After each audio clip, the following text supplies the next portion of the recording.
let's just start. Tony, why don't we start with you? Introduce yourself and say why you're running.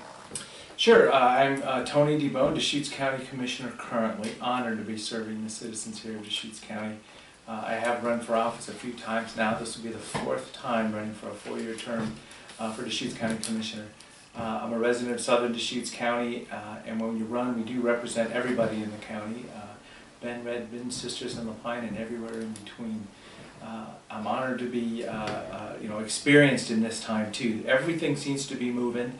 Interest rates and fuel prices, homeless issues. There's a lot of big things happening these days, and I do offer some calm, confidence leadership at this point in time. I'll just stop it there. We'll go from there. Great. Great. Scott Stewart. I'm a Redmond, Oregon resident. I'm running for Deschutes County Commissioner because I have a unique set of tools I think will be advantageous for citizens here. One's a very good knowledge of the Constitution, of statutory laws that apply to this time frame. We are in a unique time frame. Never before have we seen a pandemic where people have been forced to do things that the Bill of Rights allows them not to do. And so we've got some issues going on there when it comes to law and order. There's a lot of lawlessness going on that I see. There's a lot of issues with state government, with local judges, state judges, the media, state, I would call it state institutions like OSHA, OHA, who've been given powers that really aren't there. And the people have complied because they've been fear-porn to death. And so I bring a unique perspective to that. It's getting us back to the Constitution, back to the roots, to preserve the liberties that people are losing, frankly. With the one stroke of the pen, the governor eliminated all 5 protections in the First Amendment. And that's inexcusable. It can't be done. But the Constitution is only as good as the people believe it is and protect it. So that's what I bring to the table, including leadership. I do have leadership skills from working at different businesses that had multiple employees, being able to operate from the financial side to the employee management side, and then also sales and marketing and service. So Great. That's what I bring to the table. Scott, why don't we start with you on this one? Describe the role of the county commissioner. How do you see that? County Commissioner oversees the budget. It's a big issue. The budget it's a big budget. It's a huge budget, and from that standpoint, it's understanding each of those 22 different departments. The County Commissioner has got the most legislative power in the county, and from that standpoint, they do have power when it comes to legislating ordinances and various different things. In conjunction with the sheriff, and the sheriff is also the highest law enforcement. So between the two, they are unique in the set that they aren't beholden to the state of Oregon. They're beholden to the U.S. Constitution, the Oregon Constitution, and therefore to the people, the citizens of Deschutes County. And understanding the power that they do have vested in them is very critical to be able to make changes to some of the things we have going on today. Water issues, homelessness, I would consider voting issues, voter integrity, to bring back the credibility to the people that they believe that when they cast a vote, it really is going for what they voted for and not being changed. School systems, incredible. We've got some amazing issues going on with the public schools. The money that has come in from the CARES Act and from other funds that have come in from the pandemic, that money is coming in by the billions, and it's being doled out like monopoly money, including not just the schools, but including state agencies. Can I just ask a quick follow-up Yes. regarding schools? How do you see the county commission impacting school policy or Yeah. school operations? Yeah, the county commissioner can actually, if a county home rule, which is an Article 6, Section 10 constitutional amendment, if that is placed before the people, and the people have to put that before themselves. So the county commissioners can't do that by themselves, but the people put forth this as a measure just in the county. When that passes, and I believe it will pass. It will. If I get elected, it will pass. I will promote that. That county home rule gives the county commissioners legislative authority that is on par with the state legislature. And the state legislature only meets 6 months out of the year, every 2 years actually. So the county commissioners can enforce teaching civics. Civics is statutory law. It's not being taught. In any of these school districts, it's not being taught. I don't think that's necessarily true. I think there is a civics bill that is going to be implemented in a couple of years. That was implemented and will go into practice. Yeah, and forgive me when I say we're this. We're going to get into home Yeah. rule. Why don't we stop there? Yeah. And then Okay, let me let Tony. Sure. I know home rule comes up as a question further on, but Tony, maybe give us your take on the role of the county commissioner. So Board of Commission is the three of us. We do run countywide, we're representing everybody. There's all the different other elected officials, the sheriff and the DA, the assessor, the treasurer, the clerk, justice of the peace. So those are other elected officials.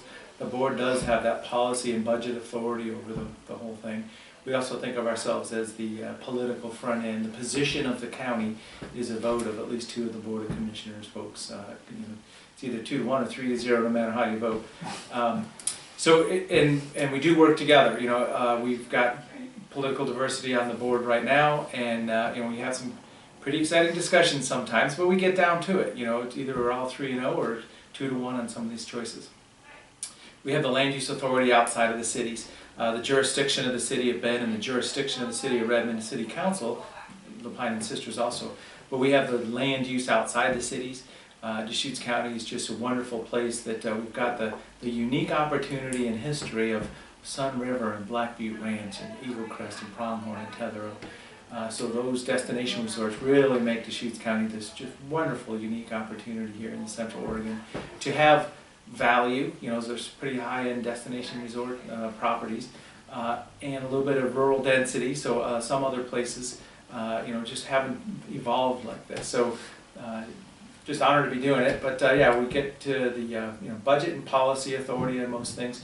And then, we're truly the complaint department. I am that approachable, honest, regular guy that people can call and say, okay, why are you doing this? Well, that's not us, it's the city. Or, why are you doing this? Well, I'll call code enforcement and ask about your neighbor. So truly, we are a person that people can call all day, every day, and we can be the traffic cop of all kinds of information also. What do you think some of the biggest issues are facing Deschutes County today? And I'll start with you with this one, Tony. So growth management, population growth, inflation, it's all happening. I think of this right now as kind of a 50-year cycle. As I say, I was born back in the late 60s, but the late 60s and the 70s, when we transitioned from Leave It to Beaver to, kind of the hippie days or whatever was happening in Vietnam, so it wasn't all fun and games. But it was a transition, and it feels like that's happening about right now. So that's the concept. We're in transition, so we're managing growth. Interest rates are moving up right now, so we've got some construction projects and things we want to do here at Deschutes County. Build this courthouse. We're talking $20-something million, but that number is going up every day right now. It's even the cost of money behind building something. So it's serious business when it gets to be able to build that infrastructure here in Deschutes County. Homeless issues. It happened. We've always had a group of people, kind of transient, summertime, leaving the winter. It was kind of the culture of it. But all of a sudden, the pandemic really stopped us in our tracks a little bit. There's more people at the perimeter of the cities and downtown Bend. And we're coming out of the winter this year. Now is the time for action on that. We're going to have a joint meeting with the City of Bend tomorrow, midday, on the homeless office. And we got a lot of stuff to work out there. There's ideas all over the place, but we got to really put direction to that. How about you, Scott? What are the biggest issues facing the county? Well, Tony hit the nail on the head with the growth situation. I think the urban growth boundary is a huge issue, and I feel that it's causing the homelessness, much of it. Addressing that and increasing the boundaries so that we can get more supply of homes and bed space, or whatever you want to call it, apartment space, so that it brings the cost down. Whenever you have more demand than supply, it drives up the cost of housing, and that's an issue right now. So it is causing some of that homeless issue. So I think you really need to attack that urban growth boundary, LCDC and some of those other issues. And at the crux of the whole thing is the water issue. If you don't have any water, you can't do any of these things. And that, to me, is probably one of the biggest issues that I'm going to tackle, is filling our reservoirs back up. And I've got great ideas to do it. You know, when you talk about the homeless issue, there's safety, health, and fire codes, you know, variances, ordinances already on the books that aren't being enforced. Okay, and then you get a city council who the other day decides we're going to let them come into Drake Park. And I don't know about you folks, but that's going to be an issue. I think that was an April Fool's joke.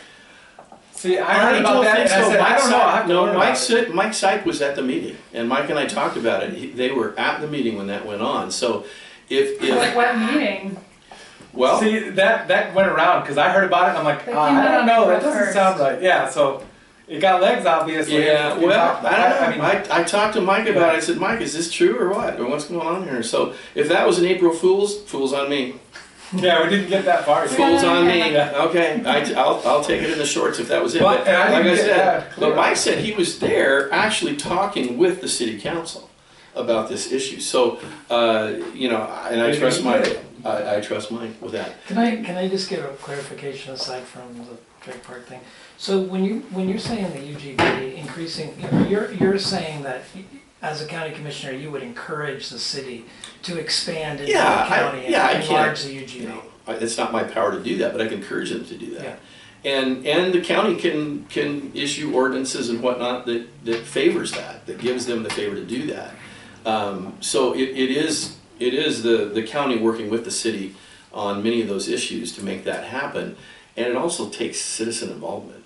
And I think that there's a lot of citizens right now that would be for expanding that urban growth boundary so that we can get more supply and bring that demand down, because that's how it's going to happen. You have to bring the economics into the situation so that you've got more housing for these people, and that's strategy. And I've got other things in my repertoire that I don't want to share because it's secret information. Yeah. You know? Well, Hold on to those. Yeah, we'll find out.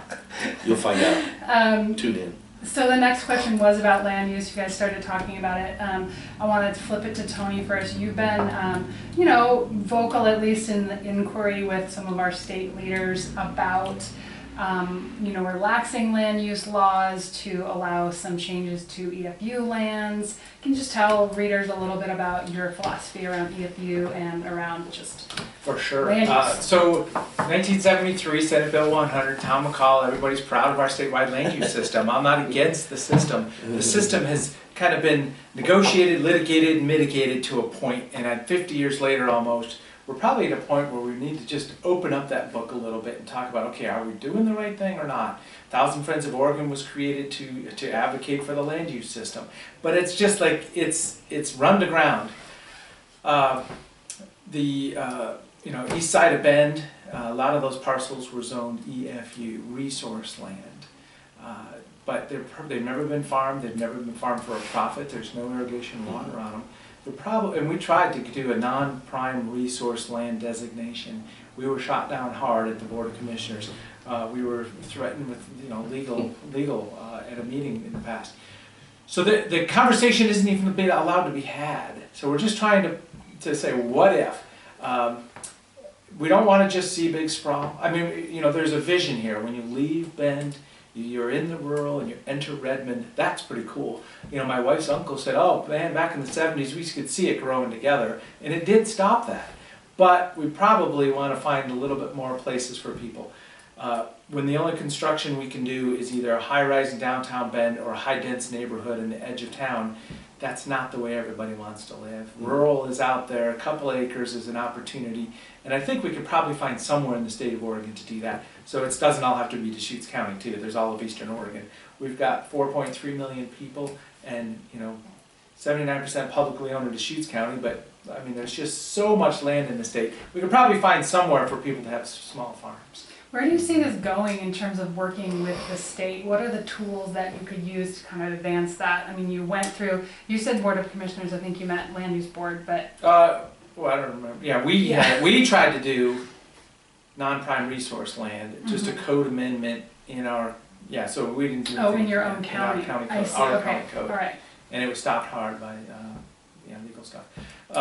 But so that's the concept. We really don't have anywhere to go. It's locked down pretty hard, which it took millions of dollars in 10 years to get the city of Bend's remand from 2008 to over the finish line, which, it was positive when we got it done, but it probably cost too much money and took too much time. We could see that this town was going to grow, and growing east would have been the right thing to do. So that's just where we're at now. Hopefully the future's going to be better. If we get a balance in the state legislature and a strong conservative governor, we could start to have these conversations, because it's just locked down right now. Yeah. Scott, what's your take on land use in Deschutes County? I tell you what, I agree with Tony on this, and nothing's going to happen as long as there's a Democrat-controlled House and Senate. You've got people, and you've got the power of the money, the purse, that is locking us down. And so the only way you can combat that is with a county home rule. I mean, you've got some legislative authority you can do here locally. You always got the threat of people suing you.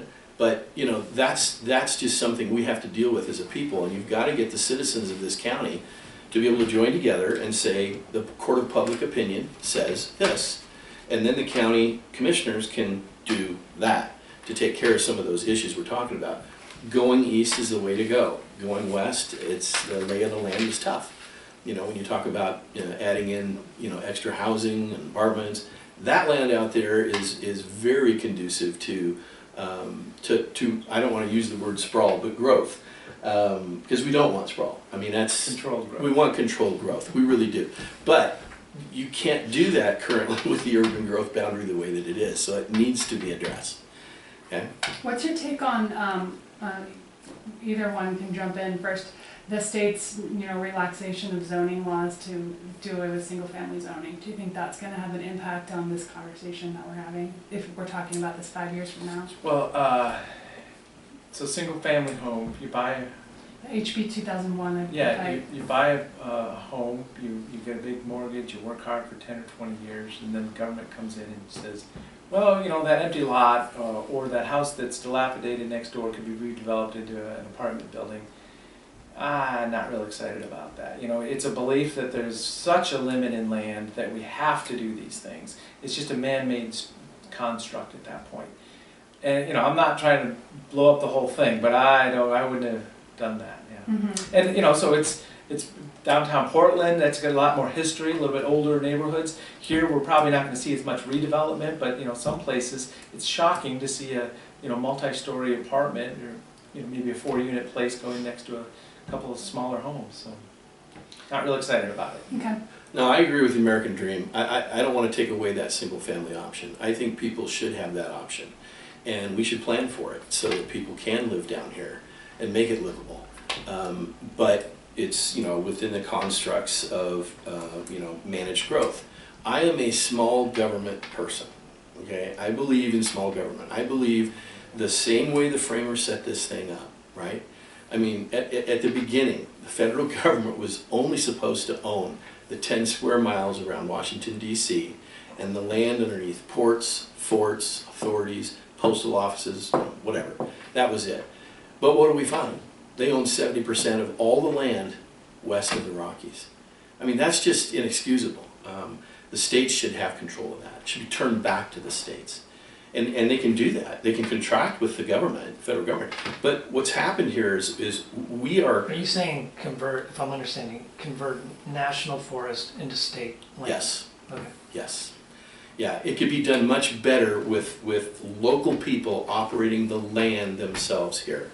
We are far better to manage these lands here, the people that live here, than somebody a bureaucrat back in Washington, D.C. And I really feel that that's part of the issue that we have. Can I do that? Can I get that done as a county commissioner? No, but the people can. And if the people get behind that and they start saying, hey, let's take this back.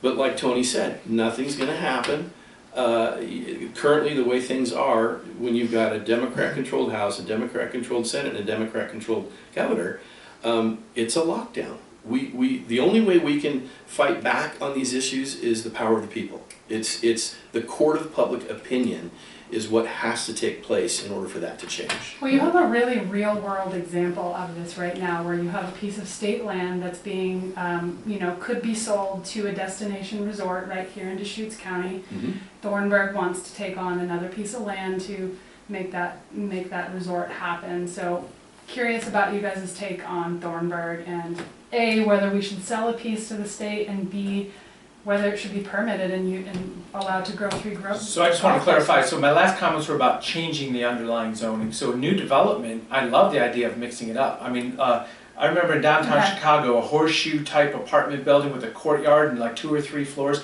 There's some wonderful, multi-unit things that are built into the neighborhood as it's built new. Mm-hmm. Changing the zoning is what I think Okay. you were clear on that. Yeah, okay. You did Just want making to sure, say an because apartment next to the single family of an home. existing home that's already been bought. Okay, But so what she's asking is more about, and I think it's a great example, about Thornburg's got that. Yep. There's a piece of state land in between their 2 other parcels.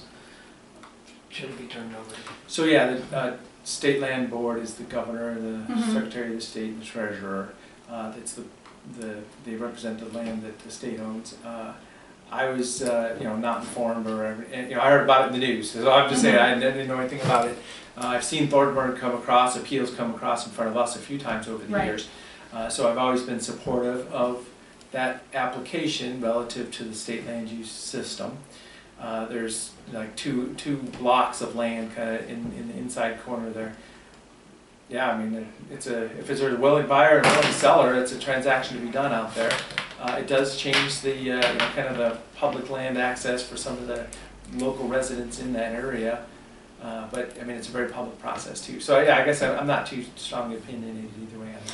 So I live in Eagle Crest, and that property abuts up to the west end, and so we've got a lot of folks over, which is the newer part of Eagle Crest, and it's around Klein Butte with all the gorgeous views. So yeah, there's some people in Eagle Crest that are not real happy that butts up right next to it. As far as that parcel in between, as long as it's done legally, and all the rules are followed, and water has been solved, the issue of water, that's a big thing. I don't have a problem with it. It's the American dream. This is why we live here. We live in a country where you have these opportunities to do these things. Life, liberty, the pursuit of happiness. And what I see is I see a lot of people who are upset about certain things going on in our county that they're emotional, but they're not legal. And so you see this fight between those that want to, serve Mother Nature versus those that want to, serve our Constitution and how it was set up. And there's a fight there. I'm for legal. I'm for that person that does it right. If they follow all the laws and they don't break them, they have every right to have that property developed the way they want to develop it. Well, let's say that there's a majority of the people in Deschutes County who are writing in right now to the state and saying, hey, we don't want this. I mean, isn't that, what trumps what? Is it the will of the people in Deschutes County writing in? Or is it this guy's dream of what he wants to do out there with his resort? Here's a question for you. Are we a democracy or are we a constitutional republic? Because it's a huge difference. A democracy is what's good for the whole. It's the collective. That's the ideology that we're faced with. Okay? But when you read the Declaration of Independence in the Constitution, it trumps that with individual rights. And those individual rights are life, liberty, and the pursuit of happiness. So that's the American dream. The American dream is being attacked by people who want to take that away because they don't want that person to be able to buy that property. Does that make sense? It does. And that's where I stand. Okay. That's where I stand. Yeah. Let's tack a little bit away from land use for a second, and I'd like to get your thoughts on marijuana. And are you in support? We'll start with you. I think Tony, we've been. Can I take a break and have just a little bit of that before I come back in? I'm just kidding. Sure. Just It's Only if you're individual gonna liberty. share, right? Just kidding. Individual liberty, Scott. All right, so I'm gonna be honest with So you. you support the moratorium on marijuana licenses in the county? Do I support them? Support the moratorium? Yes, I do. I am a firm believer that the more that we allow people to have drugs, the more that the drug kingpins and that industry, black market, is going to grow. It's. I don't believe, and I know you're going to throw the whole alcohol thing at it, whatever. We can go down this road. We go down that rabbit hole and talk about that. But I firmly believe that one of the major reasons we have homelessness is because people are so strung out on drugs. Marijuana is a gateway drug, okay? It's a gateway drug. So it allows you to then experiment and continue and continue and continue down that path. And I think Tony will agree, the crime bill that we have, there was supposed to be the back end of it, and that was more bed space, more mental health people, right? We don't have that because they didn't solve that issue. So I would just say I'm supportive of the ban. I don't want it to go any further than what it's gone, and I really don't like, to be frank and honest with you, what's happened currently with our legislation about allowing all these cannabis places unless it's for medical reasons. Are you against legalization then? Oh, totally. So how does that bump up against your individual property rights discussion? If I have a property, isn't it my right to do what I want on my property? It's legal. Right, and it's legal in the state of Oregon right now. Yeah, I just don't like it. Mm-hmm. It's my personal opinion. Okay. I don't like it. I lived in Welch's for 13 years, and you could not go out into the forest on a hike without packing a gun. Matter of fact, most people won't go out in the forest because they're growing in there and they're protective of that property. Was that before legalization or after? Just curious. They're still doing it, Mm-hmm. right? They're still doing it. Let me flip this over. So anyway. Yeah. Tony, pro, con on the moratorium? So you're talking about the opt-out, the permanent opt-out that we went through here Yes. for new With the production? new licenses, yeah. So I was just kind of reminiscent. I lived on the island of Maui for 10 years, and as a kid you hear about Maui, Wowie, but I was never part of it. It was never part of my world there, and kind of the joke is that it just wasn't a big thing in Hawaii. So I've never really been wound up about it. It doesn't bother me either way if somebody's and doing what they're doing.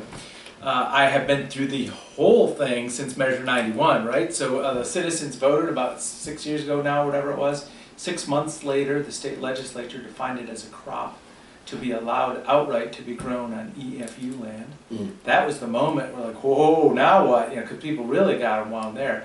Get out of my way, I'm going to be rich, I'm going to go farm, not in my backyard, not with my dead body. So we saw the two sides of this. We opted out, we put reasonable regulations in place. It got litigated, Land Use Board of Appeals a couple times, back and forth. We said, well, we need some more guidance from the voters. So then we sent it out as for the second vote. So we opted out, opted in, and by sending it to the vote, we opted out. But now it's permanent, and it is pretty amazing. The black market's the problem right now. We've seen it. We went and saw a couple of them in alfalfa. They're just taking a domestic well and just terrible little greenhouses, but just enough for one crop. I figured out last year that there's probably because since the president and the majority in Washington D.C., there was an assumption that it was just going to be legalized nationally. So I think that's why the black market got so wound up last summer. I don't want to see it again, and we need to keep an eye on that. So, but yeah, the people voted. I'm happy for the guys that are in there, and You're happy with Do you see the moratorium being an easier way for you to keep track of the black market? In my mind, it proliferates the black market, but I'm just curious about your take about that. well, so I think it's good that we're in a good spot in Deschutes County. I don't feel like we have unfinished business right now because we do have the black market. We need to put pressure on it, and we're not even the front end of that. It's all Southwest Oregon just getting demolished by it. Mm. So yeah, we need to make sure, and we as citizens keep an eye on, if there's a whole field of little greenhouses going up and they say they're doing hemp, that's probably not what's going on. Because that's what happened last year. They said they were doing hemp, and then we ended up at a bust right after that was cleared. The commissioners were invited out there with the sheriff's office, and everybody that was picked up said, I thought it was hemp. That was the That was the cop-out in that situation, which is not good. No. So, jumping around, Land use marijuana. yeah, here we go. So, what is a county commissioner's role in regards to the public health department? Secondarily, what is your take on the health department's performance during the COVID-19 pandemic? And I'll take Tony first. So, pandemic was a moment in time, right? My wife and I just happened to be in Las Vegas, and we heard the news from, Italy that something was going on, and then it was New York or whatever. And by the time we got home, oh boy, look out. So then it got real serious. Luckily, we have capacity at Deschutes County. We have, our doctors and our staff that really were generally ready for an event, because at that point we didn't know what was going on. So it was time to take it seriously. A couple months into it, okay, we're wearing masks, or being asked to wear masks. The vaccine wasn't available. So it was a pretty wild ride to start with. After we got going, though, it was pretty clear from my point of view, let's advocate for the culture of safety. Let's not mandate vaccines. Mentioned it to the governor many times. After the first summer, when the numbers went down the first time, I think the masks came off. And then I was on a call. I was the chair of the commission with all the other 36 county chairs or judges. And governor's idea was, well, you guys just go put the mandates in place again. And we're like, no, that's not our place. Let's advocate for the culture of safety. If you want to wear a mask, go do that. And then she didn't feel comfortable, or whatever happened, and she just made it statewide. So I was actively opposed to the hard mandates, but we were going through an unknown thing. Spanish flu 100 years ago, and then this was the next time around. What's your audit of the health department at this point as someone who's in charge of, overseeing and, being an authority there? And I started to go down a path at an event recently, which people had a good time kind of there. Okay, so we had the capacity to get into emergency mode. We provided vaccines at a high volume when they were available. As I say, for the things that it seems like the majority of people wanted, we were there. We were ready to go. We did it. We were very professional. Very proud of the efforts. The National Guard came in. We were able to host them. St. Charles is very different. We were on the calls with St. Charles leadership as commissioners. But as I say, that's kind of a different world. When somebody goes into the hospital or into the ICU, that's not under our care. It's not our domain. But as a public health authority, it is our goal for the opportunity for public health for everybody. It became very much, go find the underserved. That was an awkward moment for us. It's like, well, according to our numbers, you haven't served enough people of, some definition.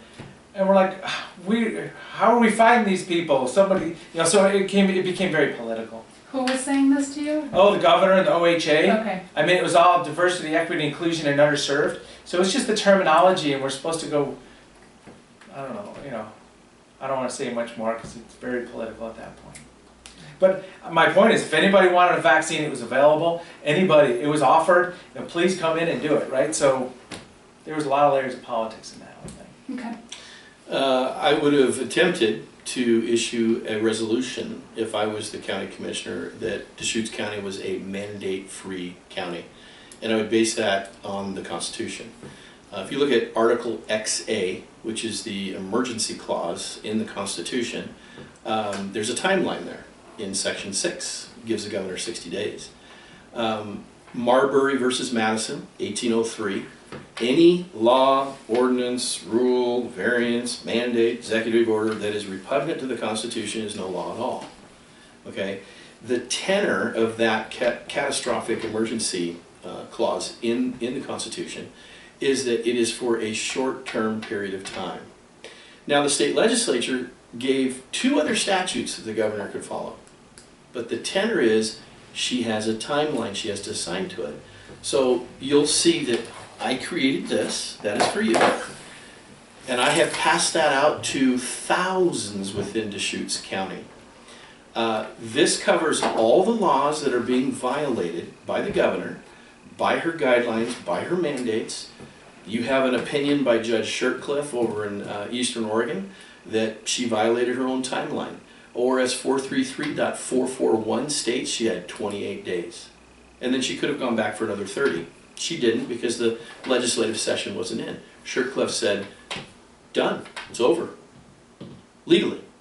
Supreme Court writes a 55-page report, and in the very first page they say this is a legislative issue, it's really not a Supreme Court issue, but we kind of sort of like the governor, so we're going to let her just do her thing.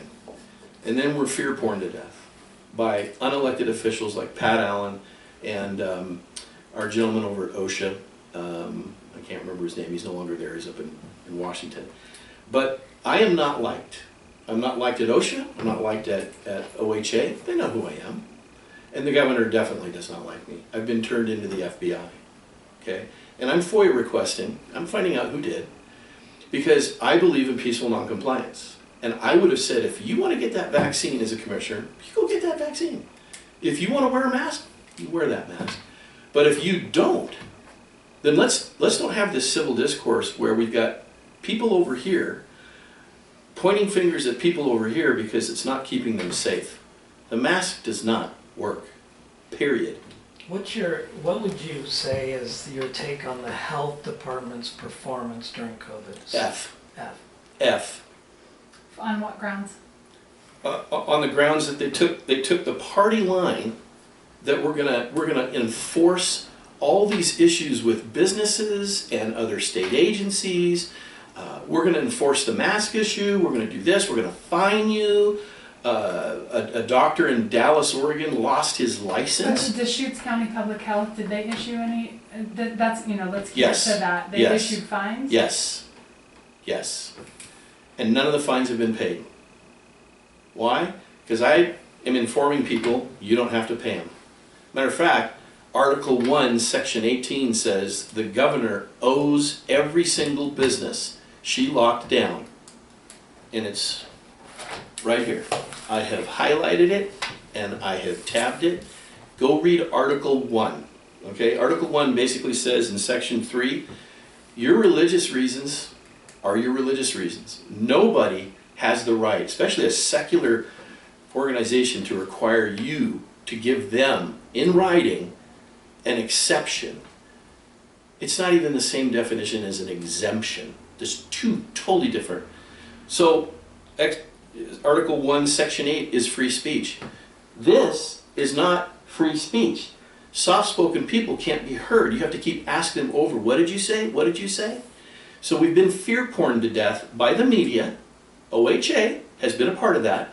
Because if you're on their list, their little month or weekly emails they send out, it's false information, and I really believe we've been fear-porn with false information. Let me ask Tony. Let me ask Tony to not rebut, but just speak to. Can you speak to his thing? It's like the question we had around this, and let me see if this is framing it. Is there's a lot of people in your party who believe that pandemic was a hoax, that it was non-compliance with the Constitution, that there's a lot of overreach. What is your thoughts on that? So within a 12-year period, if we have a bad flu year, the influenza flu, it's between 60 to 80,000 or something like that. So COVID was 500,000. So it was five or more times worse than a bad flu year. So that's what shows up after 12 months of following the data across the country. We had a couple hundred deaths here in Deschutes County. It is probably less than our response was maybe a little more than the death rate rolls out to be in the end. But we didn't know. We didn't know what to do. And it's good that we're going to have mass deaths, and people died and there's been bad situations. Deschutes County proper did not, there was no citations. The environmental health, restaurant inspection kind of folks are the ones that became the educators, the consultants that really helped. There may have been a situation where they had to notify OSHA of a direct violation of state law, so the state would have come in and written up those violations. Sheriff made it clear that he was all about education because there were people asking for, go give that guy a ticket because he didn't have a mask on. I'm here to educate, so there was no tickets or violations or fines by the county. Do you feel like that was as a result of your leadership and the leadership of the commission? Well, the culture that we were advocating for, sure. Because we could have taken it and said, okay, well, let's make sure that everybody has a pad and can go write violations, whatever. We could have pushed something like that, which we didn't. But yeah, we empowered education and knowledge as it was happening. It's all about air exchanges. Remember, we wrote letters to the governor saying, hey, if we have a bar, a facility that can open up their patio doors, do we call that indoor or outdoor? We think it's outdoor, so they can have some people come into their facility, during the pandemic waves as they were happening. So we definitely wrote that to OHA in the governor's office a few times. Did you guys violate the Constitution as you rolled this thing out? No.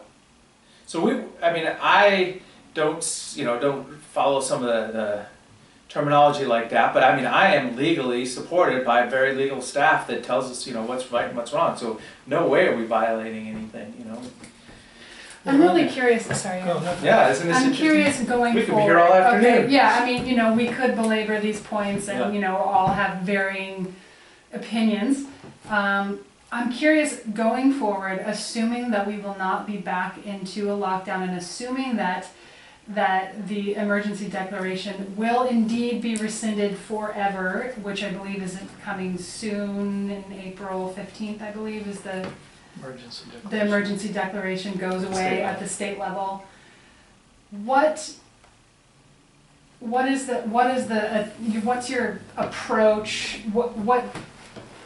What do you focus on next? Yeah, what do you focus on if we're not talking about the pandemic? I guess that's the simplest thing. I'd like to go on record to say I disagree with what he said. Okay. I do feel they violated people's rights, Mhm. okay?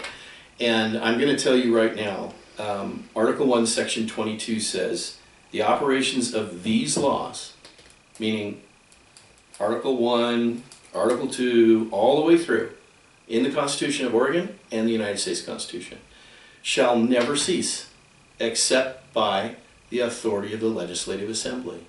Just wait. You need to ask this question. Where's that legislative authority that has been given to Governor Brown for infinite emergency powers? Because, listen, when has anybody in the United States had infinite powers to force the people to do something they have a legal right to abstain from? I think I understand where you're going, and I just want to try to bring it back to county so I can get a clearer sense of between you. I know where your position is. It's county, because But you're we're dealing. not- You originally said, how did you like what OHA did? I said F, and here's the reason why. Not ORS OHA, Deschutes County Health. We want to keep Deschutes it to the County Health, right? But Deschutes County Health it's an arm of OHA. So when you look at Deschutes County Health, they have to comply with ORS 431A.010. That specifically states they can only enforce existing public health laws. Now let me ask you a question. Is the mandate a law? Well, Scott, No, we can't keep deep diving on this. I I think wanna we know know- we know your position. I'm not deep diving. I'm just answering the question. Okay, well, let me just pivot on the Is it a question. law? Let's assume that the emergency declaration is going to sunset and we're going to move out of this pandemic, hopefully while you're county commissioner. What will you be focused on in this next era that we're heading into, hopefully? Number one, we're a mandate-free county when it comes to emergencies. So anything past the timelines that are listed in the Constitution. Okay, I'm not saying they can't use that, but you got to realize something. That Article XA says you can't issue an emergency more than one time on the same pandemic. Okay, fair enough, got it. Okay. Well, we can stop and we can. Is it going again? So what I'm saying is the spotted frog does not trump the salmon, and you've got to make a decision, and tough decisions. This is what a good leader does. The answer is water issues. Let me move on to Tony. That's fine. Tony, emergency declaration is over. We move out of COVID. What are your priorities as a commissioner in the next? So, Deschutes' future is bright. We've got people that have moved here. We're in a transition time, like I mentioned. High-speed internet access, home delivery, working from home, using our video. I mean, remember, we had cameras on our phones and our laptops for 10 years before we said, oh, today's the day we're all going to go to video, and we did it, right? And now we're there. So the world is going to be different from here. Some of the big projects at Deschutes County, as I say, the courthouse itself. We've got new judges from the state legislature. Having a backed up court system is bad for everybody, so justice delayed is justice denied. So I do support getting that courthouse built. It's going to be very expensive, but we're going to do it. We don't have any big debt associated with the county. For the last 10 years, as the economy went up, our debt went down. So it's just time to going to be spend some money at the county. Solid waste, we have a landfill that does have an end date. It was like it's 10 years. We said it was going to be 10 years for about an extra 10 years because of the recession. About that end date. Well, but now they say 29, right. and it's 22, right? So it is starting to happen. That 10-year window is getting smaller now. So the Solid Waste Advisory Committee citing a landfill is going to be very important. I'd be honored to help work us through that process. As I say, it's all about managing growth. City of La Pine is going to start building a couple hundred houses. So it's going to go from a quiet little town to a growing community. City of Redmond's passing 37,000 or so, and it's going to probably work its way up to 50 pretty quick. City of Bend's UGB is coming online. As I say, those are things in the county. So I just want to be here, help make all that flow as best as it can. Great. You've talked about home rule a couple times, Scott. I just want to give you an opportunity to just share what your thought is there, and then I have a follow-up or two. Sure. Right now, the county commissioners don't have the legislative power. They can do ordinances. They can do resolutions, and the resolutions don't have a whole lot of teeth. They can make a statement about how a county feels about certain issues, but it doesn't have the legislative teeth that an ordinance does.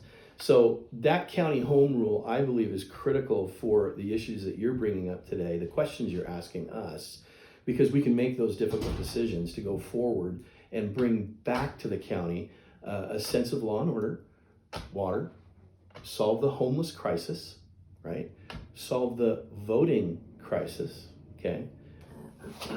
That is Dominion's West Coast operating manual, and Oregon is under Dominion, okay? And there's been a lot of hullabaloo about Dominion. Mail-in balloting is not something I favor, except in special circumstances. I believe we need to go back to the actual day of paper ballots. You have to have voter ID, or you have to have picture ID to get your booze, get a rental car, get on an airplane, rent a room. I mean, this is just normal things we do during the day. There's no reason why we can't do that. And this whole argument about, certain classes of people can't do that. Well, they have to have voter ID just to get benefits from the state. So, that argument is null and void. It's going back to the old-fashioned paper ballot. So I'm a firm backer of that.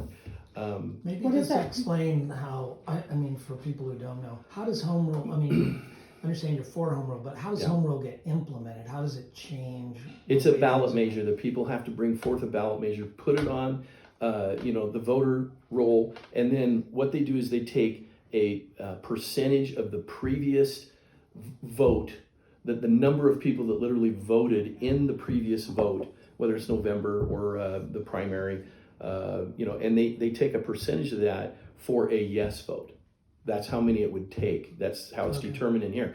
And then you talk about what powers it gives. And like I said, it's on par with the state legislature. So if the majority of people in the county voted for home rule, yes, they could write their own check in terms of they have more influence. The people have more voice. Well, then you have the three commissioners still running the show. Yes. So what do you do if you get, Tony brought up, it's always a 3-1 or 2-1 vote? 2-1. So what do you do there if you got two Democrats that you're running against? Same thing. They've got the same power. Okay, but do you think that you would get it goes something both ways. done? It goes both ways. Mm-hmm. Depends on the leadership of the county commissioners. Okay, the difference between Tony and I is that, and I've shared this with him. I'm a lion when it comes to doing this, and I don't know what Tony is, but I know he's not a lion. And if you want to know what I'm saying, go back to The Lion King. Just watch the movie, right? Oh, it's burned right here. Is it burned in there? It again, so. Okay. Well, Scar and the hyenas, I call them the Democrats, basically took out Mufasa. They took Mufasa out, but they overlooked the fact he had a son, Simba. And every person like me, with my vim and vigor and my passion for making critical changes, I consider to be a Simba. I'm a Simba. Okay. Tony's a little bit toned down. He's more moderate. He's a good listener. Let's let Tony I'm giving some kudos. I'm giving some kudos to him because I'm not saying anything negative. And I told him this. I would never attack his character because if he wins, I got to get 100% behind him, because that's what we got to do Yeah. to get, to get our agenda Let forward. me ask Tony. And I would do that for you, seriously. I mean, I know it's a you good would. time. I know you Tony, would. I know you would. Home rule. Do you So- favor it? Do you support it? So, That's where this started. Yeah, so that's a charter form of government. You talk about home rule is a vote of the people to change the general law setup that we're in right now. The way we run our county was set up from 1916 when we became a county. You just open up the state laws and say, okay, it starts with a judge and 2 commissioners. In 1978, we went from that form of government, like Crook County, to 3 commissioners and the administrator was hired. So that's where we're at right now. 2006, it was a book that the people voted on. I don't know if you followed that one. 2006 was the last time we had a charter form of government proposed. It was really kind of an effort out of Redmond trying to get some balance, because it was kind of the big town, small town dynamics. Just looking backwards, I wasn't involved with it. So it was kind of Redmond based, but it would have been 5 part-time commissioners, and none of them would have, it would have been, just watered down who's going what direction. I'm comfortable where I'm at now, but we'll probably, as in 1 of 3 in a partisan seat. It works good. You look at a city council, 5 or 7 people, and like, man, you can see the red and the blue in some of these, these seats, even though they call themselves nonpartisan. So I do support, let me know, are you conservative or Democrat or Republican or Democrat? Are you aligned with the party? And who are you personally? Because you can kind of do different things there. When Redmond passes about 50,000, when we get 250,000 in the county, we probably need to bring it around again. Because if we had 5, there'd be a finger in Bend, and you could end up with 5 commissioners in Bend. Just if you had 5 population balanced districts, that was what I'm referring to. But when we have 2 population centers, and Lapine's going to grow too, 7 square miles, and if it grows by 500, it could be 10,000, 20,000 someday quick. We'll probably be looking at a charter form of government, but it's different concepts. I mean, it's not just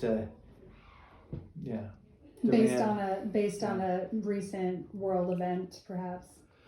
Yeah, I mean, that's where I'm coming from. Mm-hmm. I don't want to ever see this happen again. I don't. I mean, it was inexcusable what was done to the people. And like I said, I'm all for choice. If you want to choose to wear a mask or get the jab, you can do that. That's your choice. But it should never ever be forced on people, especially in a workplace environment. So I do believe it fully, strongly. We should have a home rule charter. Tony, let me start this next question with you. Do you believe in the separation of church and state? Yes, absolutely. And there's some interesting dynamics there, because I think there's the faith-based community, family-based, supporting each other, believing in a higher power brings people together. And government is providing those common services that we all agree upon, like paving a road or incarcerating somebody that's way out of bounds culturally in the norms. So there's the definition of who's doing what, and I think it does get a little bit blurred more in our society. But yeah, absolutely. No. You want to elaborate? Go back to the original intent of the framers. All I got to do is read what they said. That's all I got to do. So I'm an originalist when it comes to the Constitution, and they believe that Christianity should not rule. That the church shouldn't be over the state, but there should be believers in government that are making those changes, and that's why they put in a chaplain in the Senate. That's why they held church in Congress from the beginning. You see this influence, and the beginning of separation of church and state. When you look at separation of church and state, there was only 2 times in history prior to 1950, I think 7. And that was Everson versus the School Board of Education. And that's when Justice Black said, we need to put up a big wall, separate the church from the state.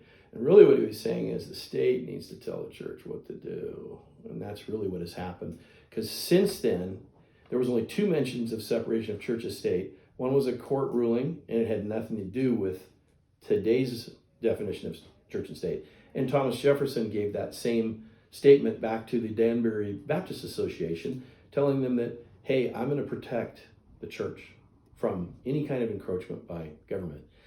Since 1957, 4,000 times separation of church and state, that terminology. But it was never in the Constitution. It was never in our Declaration of Independence. So, yeah, I'm a no. I believe that it should not, you shouldn't separate it. So. Well, we have one more question before we want to just give you each an opportunity to wrap up, talk about anything we didn't talk about. And it's a good one. Ducks and beavers? Uh-oh. Uh-oh. That one too. Uh-oh. Shoot, Aaron. Uh-oh. You forgot it, Aaron. I didn't ask you. No, this is... Are you either one? I didn't go to school at either. Oh, okay. All right. All right. I know where you went to school. One of your Yeah, oh, one that of was your fun former connection. alums actually works here. Where'd you go? Northern Michigan University. Wow. Wildcats, and yeah, it was a fun connection. You're a Tim Allen guy. That's right. That's exactly it. All right, so this is a good one. I'm going to put this to Scott first. Who's the commander-in-chief, and were they freely elected? No. What? Well, you didn't answer the first part. Who's the commander-in-chief? Donald J. Trump. Okay. Okay. And no is the second part of that. All right, Tony, who's the commander-in-chief, and was that person elected in a free and fair election? Well, so currently Joe Biden seems to be in the White House. So, and I do support that. There was an election process. The states definitely, other places have had news coverage for switching their voting system to mail-in ballots very quickly during a pandemic. So it really kind of leaves us uncomfortable across the country. I wish we could get more landed. Having confidence in your elections is paramount in this situation. Deschutes County Clerk's Office, I'm very comfortable and confident with how our ballots are mailed out, returned, the double checks in the system, the signature verification. But we do need to make sure, what can we do to give the confidence to everybody for the system? Because if it just keeps spinning and we don't get it landed, that'd be bad. And let me just finish this. Mm-hmm. There's a documentary coming out, 2,000 Mules. Watch it. Okay, maybe Thank you. everybody will see. So this is the closing part of comments. We started with you, Tony, so Scott, we'll start with you on just anything we didn't mention and things you'd like voters to know. I'm just a nice guy. I'm kind of like Tony. We're good guys. But no, I think leadership starts with vision and foresight. Okay, vision is understanding the times, and foresight's the ability to make sometimes a very difficult decision that isn't going to be good for a few people, but it's going to be good for the majority of people. And I'm the person who will make those difficult decisions and will lead Deschutes County into the next generation. We're one generation away from losing our liberties. And I will say this, if the 56 signers of the Declaration of Independence were more concerned with safety over liberty, they wouldn't have signed or penned their names to that death sentence. Tony? So honored to be serving here in Deschutes County. The county's growing. Since I've been in office, I ran for office in 2010, started in 2011. There was about 150,000 people, and now there's 200,000. I've got some work to do just to introduce myself to the new people that have even moved to this area. It's an exciting, wonderful place to be. There's a lot of issues of the day at this point. This is going to be a two-step process. Scott and I are going to be in a primary here in May 17th, and then there's a November election for the Republican candidate and the Democrat candidate. So please vote for me, Tony DeBone, electtonydebone.com. Honor to be doing it, but if there's any questions, please give me a call. Also, it's on my website. Okay. Really grateful for you guys coming in here, and really grateful that you're serving and that you're willing to step up and serve. It's an honor to sit here with you guys. So. Thanks. Thanks so much.